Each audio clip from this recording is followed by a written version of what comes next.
Hello everyone, welcome back to my channel Neha Vyas official. तो क्या आप में कॉन्फिडेंस की कमी है? आप सेल्फ कॉन्फिडेंस नहीं हो, या फिर आपको अंदर कुछ काम करने का कॉन्फिडेंस नहीं आता है, तो ये वीडियो आपके लिए है, ठीक है। और जो मेरे चैनल पर नए आए हो, मेरे चैनल को सब्सक्राइब कर लीजिए, बेल आइकन प्रेस कर लीजिए, ताकि मैं इतनी अच्छी अच्छी वीडियो जो मोटिवेट करने की आपको बनाती हूँ वो आप तक पहुँचती रहे, ठीक है। तो एक आत्मविश्वास होना हम में बहुत बड़ी बात है कि हमें कॉन्फिडेंस होना चाहिए, तभी हम कुछ कर सकते हैं। वरना टैलेंट तो हम में बहुत है, लेकिन हम कॉन्फिडेंस नहीं है, हम कॉन्फिडेंट नहीं है, उस वजह से हम वो काम नहीं कर पाते और हमारा हम एक स्टेप बैक आ जाते हैं। हम कॉन्फिडेंट नहीं है, हम उस चीज़ को लेके डर जाते हैं। तो फिर क्या होता है ना कि जिसमें एक टैलेंट नहीं है, मीन्स कि थोड़ा सा टैलेंट है लेकिन वो कॉन्फिडेंट है, तो उस चीज़ को कर जाता है और उस चीज़ को वो सक्सेस भी हो जाता है। लेकिन हम में टैलेंट है और हम थोड़ा सा डर, कॉन्फिडेंट नहीं है उस चीज़ को लेके, जबकि बहुत कुछ अच्छा आता है, फिर भी हम उस चीज़ को लेके कॉन्फिडेंट नहीं है, तो हम पब्लिक के सामने आ ही नहीं पाते। हम अगर कोई स्टेज शो हो रहा है, या फिर आपके कॉलेजेस में, या फिर आप कहीं पे भी आपने पार्टिसिपेट किया है, तो वहाँ पे अगर आपको अच्छी खासी स्पीच देना आती है, लेकिन आप कॉन्फिडेंट नहीं हो, तो आप क्या कि आप उसमें नाम ही नहीं लिखवाओगे अपना कि ठीक है यार जाने दो। मतलब आपको डर रहेगा थोड़ा सा किसी न किसी चीज़ का कि आप वो चीज़ नहीं कर पाओगे। और जिसमें कॉन्फिडेंट है, इतनी अच्छी स्पीच नहीं आती उसको करना, लेकिन वो कॉन्फिडेंट है, वो इतनी सारी पब्लिक के सामने खड़ा रहकर कुछ बोल सकता है, तो वो सक्सेस हो जाएगा। क्योंकि एक्सपीरियंस से इंसान सक्सेस होता है ना, ऐसा तो नहीं है कि उसको सब कुछ आता है।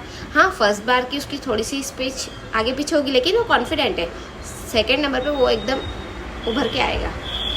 तो मैं यही कि कॉन्फिडेंट होना, तो कुछ ऐसे कोई 5 पॉइंट्स है जिसके बारे में हम आपसे डिस्कस करेंगे कि जो आपके कॉन्फिडेंट लेवल को बढ़ाएगा, आपका सेल्फ कॉन्फिडेंस बढ़ाएगा, आपको किसी के सामने बोलने में झिझक नहीं होगी, है ना। तो वो पॉइंट्स हम डिस्कस कर लेते हैं। क्या है सबसे पहले जो कि है कॉन्फिडेंस, हमें खुद के अंदर आना चाहिए, है ना। तो उसमें क्या होता है कि हमारी कुछ अच्छी आदत होती है, कुछ बुरी आदत होती है।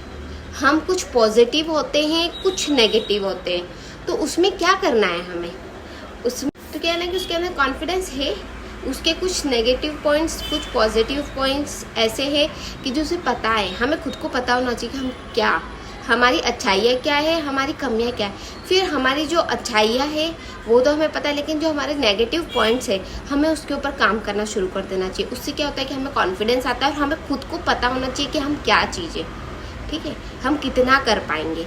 तो और हमारे नेगेटिव पॉइंट्स पर हमें ध्यान देना चाहिए, तो उससे हमें ना थोड़ा सा कॉन्फिडेंस आएगा। सेकेंड नंबर पर हम डिस्कस कर लेते हैं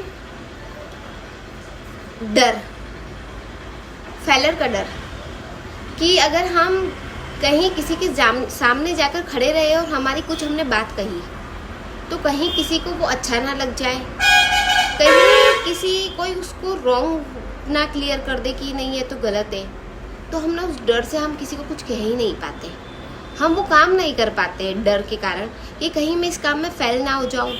या तो आप कोई बिजनेस स्टार्ट करना चाहते हो, या फिर आप कोचिंग क्लासेस पढ़ाना चाहते हो, आप कुछ भी काम XYZ, आप कुछ भी अपने हिसाब से आप कुछ करना चाहते हो, लेकिन आप सोचते हो कि कहीं मैं इस चीज़ में फेल ना हो जाऊं, तो आपको ना डर बना रहता है कि कहीं मैं इसके अंदर ऐसा तो नहीं कर जाऊंगा, कहीं लोग मुझे कुछ कहेंगे तो नहीं।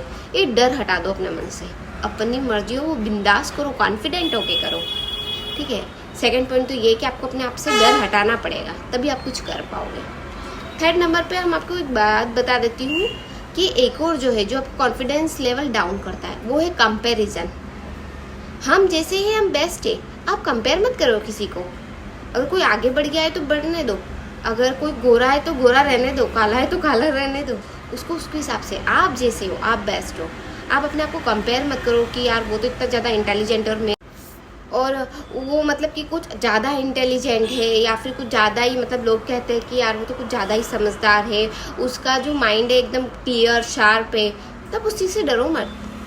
आप भी तो करके तो देखो एक बार, सब आपकी भी तारीफ करेंगे। तो आप उस चीज़ से ना डरो मत, अपने आप को किसी से कंपेयर मत करो, हम बेस्ट है, यही बात ध्यान रखो। तो उसकी वजह से आपका ना कॉन्फिडेंस लेवल आएगा, ना कि आपका लूज़ हो जाएगा। ओवर कॉन्फिडेंस नहीं होना है ना, बस कॉन्फिडेंट लेवल को हमारे लूज़ नहीं होने देना है, क्योंकि हम कुछ भी काम करेंगे अगर हमें कॉन्फिडेंट ही नहीं रहेगा उस चीज़ का, तो हम वो काम नहीं कर पाएंगे और हम नहीं सक्सेस हो पाएंगे। तो इसलिए कॉन्फिडेंस होना, और ओवर कॉन्फिडेंस होना तो फिर वो बहुत हानिकारक हो जाता है। ओवर कॉन्फिडेंस तो तब होना चाहिए कि जब हम पूरे प्रॉपर 100% रेडी हो उस काम को लेके, है ना। तो हमें कॉन्फिडेंट हमारा लूज़ नहीं होना चाहिए, तो हम किसी से कंपेयर ना करें, तो हम अपने आप कॉन्फिडेंट रहेंगे। अब हम फोर्थ पॉइंट की बात करते हैं, जैसे इंसल्टिंग। आपको, आप जैसे रिलेशन वगैरह में हो या फिर आप ऐसे आपके रिलेटिव्स के साथ खड़े हो, तो आप क्या करते हो कि ना कुछ भी बात कहने जाते हो, तो कुछ लोग ऐसे होते हैं कि जिन्हें हमारी बात समझ में नहीं आती है, तो आपको हर बात मतलब बात बात पे आपको नीचा दिखा देते हैं, या फिर आपकी उस बात से एग्री नहीं करते हैं, तो आपका ना इंसल्टेड फील होता है आपको थोड़ा सा, और फिर आप ना उस काम को छोड़ने की कोशिश करते हो कि कोई मेरी बात तो सुन नहीं रहा है और मेरी मतलब कि इतनी इंसल्ट कर रहा है, तो उस वजह से आप ना, और आप चुप रहते हो वो रिलेशन मेंटेन रखने के लिए, और आप बोल नहीं पाते हो कि नहीं मैं इस काम को कर सकता हूँ एज अ, है ना। तो आप वो रिलेशन बचाने के लिए, तो ये आप ऐसा मत करो। अगर बार बार कोई आपको इस तरीके से इंसल्टेड फील करवा रहा है ना, तो आप चुप मत रहो, उसको करारा जवाब दो। उससे क्या होगा कि अगर आप ऐसे फील करते रहोगे ना, तो आपका कॉन्फिडेंस लेवल कहीं ना कहीं डाउन जाता है। तो आपको क्या करना है कि चुप नहीं रहना है, क्योंकि आपका कॉन्फिडेंस लेवल डाउन जाएगा उस वजह से।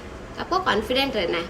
किसी से कुछ अगर कोई कह रहा हो और अगर आपको नहीं कहना है तो उसको मत कहो, लेकिन अपने आप को उस चीज़ पे हावी मत होने दो कि वो ऐसा कह रहा था, जाने दो, ठीक है। और फिर अब 5th नंबर पे मैं आपको जो मेन जो पॉइंट बताती हूँ, ड्रेसिंग सेंस, ठीक है। हमारा जो ड्रेसिंग सेंस है वो बेस्ट होना चाहिए, वो हमारे हिसाब से कंफर्टेबल होना चाहिए। हम अगर कहीं पे जा रहे हैं, कहीं किसी ओकेशन में जा रहे हैं, तो हम ना कॉन्फिडेंट होके हमें हमारे क्लॉथ वियर करने चाहिए। कॉन्फिडेंस होके हमें हमारा मतलब कि कोई भी हमने ड्रेस वियर करना, तो हमें उसके अंदर कॉन्फिडेंट होना चाहिए, कंफर्टेबल होना चाहिए। उससे क्या है ना कि हमारी जो पर्सनैलिटी है वो एकदम अच्छी दिखाई देती है। कि हाँ, जैसे अभी आपने सोच लो कि कहीं आप पार्टी में जा रहे हो और आप बिल्कुल कैजुअल ड्रेस पहन के जाओगे, तो उसमें क्या है कि मतलब कि लोग आपको उस हिसाब से, तो फिर आपका ना कॉन्फिडेंस लेवल आपका वहाँ पे लूज हो जाएगा। भले आप, तो क्या होता है ना कि अगर हम वहाँ पे पार्टी में हैं तो सब तो अच्छा ड्रेस वेयर करके आए हैं और हम कैजुअल पहन के गए हैं, तो उसमें ना हमें कहीं ना कहीं हम अपने आप को पहले तो सोच रहे हैं कि कंफर्टेबल है हम, पर लेकिन कोई 2-4 लोग ने हमें कह दिया कि तू क्या ड्रेस वेयर करके, उसमें ना हमारा कॉन्फिडेंस लेवल डाउन होने लग जाता है। तो हम वहाँ पे कुछ करना चाहे या फिर नहीं भी करना चाहे तो हमारा कॉन्फिडेंस लेवल लूज हो जाता है। तो आप ड्रेसिंग सेंस का थोड़ा सा ध्यान रखो कि आपको कहाँ पे क्या वेयर करना है, तो उससे भी ना इम्पैक्ट पड़ता है लोगों पे आपका। तो ठीक है, तो आपको ये कुछ ऐसी बातें जो आपकी लाइफ बदल देगी, आपकी लाइफ में आपको कॉन्फिडेंट बना देगी, तो आपको कुछ इन बातों का ध्यान रखना है। ये जेंट्स के लिए भी करता है, मैन के लिए भी अप्लाई करता है और वुमेन के लिए भी ये चीज़ अप्लाई करती है। तो आप अपने आप को एक बार थोड़ा सा इस वीडियो से मोटिव करके देखिए, है ना। और आई होप आपको ये वीडियो अच्छा लगा होगा और मतलब कि आपको ये मेरी बातें कुछ समझ में आई होगी और मैं कुछ अच्छा, और अगर आपको ये वीडियो अच्छा लगा हो तो एक लाइक कमेंट शेयर ज़रूर करना। और मैं आपसे ना कुछ कमेंट चाहती हूँ कि आपको मेरी बात समझ में आती है या नहीं आती है, मैं आपको पूरा प्रॉपर समझा पाती हूँ नहीं समझा पाती हूँ। एक्चुअली क्या है ना कि मैं ब्लॉग को थोड़ा सा लेंदी नहीं बनाना चाहती हूँ ताकि आप बोर नहीं हो, थोड़ा छोटा रहेगा ब्लॉग तो आपको शायद इंटरेस्ट आएगा। तो मैं पूरी प्रॉपर डीप में बातें नहीं समझा पाती हूँ, सिर्फ ऊपर ऊपर का। तो मतलब आपको कैसा लगता है, मतलब देखकर मेरी वीडियोस आपको मोटिव होते हो या नहीं होते हो, आपको बोरिंग तो नहीं लग रहा है, ऐसा कुछ मैं आपसे कमेंट चाहती हूँ। तो प्लीज़ आप एक कमेंट करके ज़रूर बताना ताकि आपके कमेंट से मैं मोटिव हो पाऊँ, मोटिवेशन मिले मुझे और मैं आपको मोटिवेशन दे पाऊँ। Okay, thank you. Okay, bye bye.